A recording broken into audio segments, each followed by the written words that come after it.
तुलाज मातीला तू जाग उधाणू दे आज उरी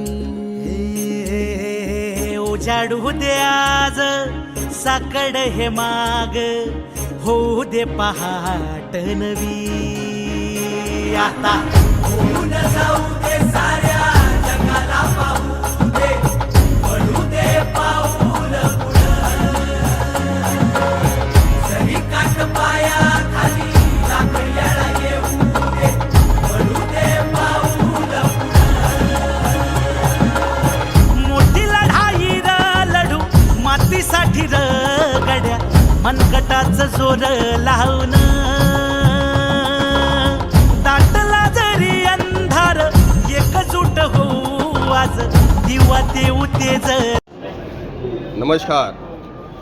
आज आपल्या अंजनगाव सुरजीमध्ये कृषी विभाग आत्मा अंतर्गत दरवर्षीप्रमाणे रानभाजी महोत्सवाचे आयोजन करण्यात येते आणि या रानभाजी महोत्सवात आपण आपल्या रोजच्या जीवनात आपल्या शेतीत होणारा खरोखर रानभाज्या यापासून आपण दुरावत चाललो आणि कृत्रिम पेस्टिसाईड अशा फवारणीच्या कीटकनाशकांच्या भाजीपाला घेतो, त्यामुळे आरोग्यावर अतिशय घातक परिणाम होतात. परंतु आमचे प्रमोददादा कुकळे हे त्यांच्या शेतात हा पारंपरिक आणि आपल्या अतिपूर्वजांनी जपलेला आणि शरीराला अतिशय उपयुक्त असं भाजीपाला ते जपतात आणि करतात.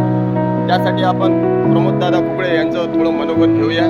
दादा, ह्या सर्व भाजीपाला दरवर्षीच आपण या रानभाजी महोत्सवात आपला असते, तर या बाबतीत आपण हे कधीपासून हे करता आणि याचा उपयोग काय हे आपण थोडक्यात आम्हा सर्वांना सांगू.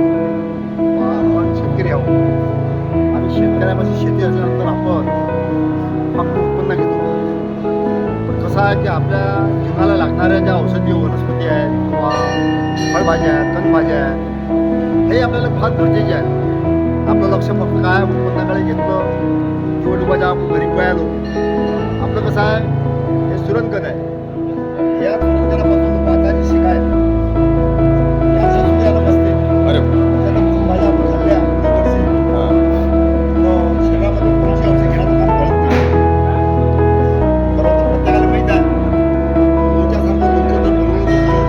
चांगल्या पौष्टिक आहे आणि याला सुंदर सगळं म्हणतात किंवा याला समुद्र वेद सुद्धा म्हणतात. मान आहे. या मनापासून जर आपण साधी किंवा जर सुधार आली, याला तेल लावून ताव्यावर गरम करून जर पायाला बांधलं तर आपल्या पायाची सुद्धा कमी होते आणि पाय सुद्धा नरम होऊन जाते. आणि पुन्हा पुन्हामध्ये जर आजार जरी असला तर यांच्या भाज्या जर आपण खाल्ल्या, आपण जे चमच्याच्या वड्या करतो बेसन लावून त्याच्या वड्या तरी बनवल्या किंवा पालकासाठी भाजी सुद्धा आम्ही खाल्ली तर पुन्हाचा आजार कमी होते. असं एक गुणकारी बेल आहे आणि सावली सुद्धा देते. याला मठारू म्हणतात. हे मठारू एखाद्या झाडाच्या पानावर लावलं तर झाडासारखं बेल होते आणि एवढं हे चांगलं आहे, कॅल्शियमयुक्त आहे आणि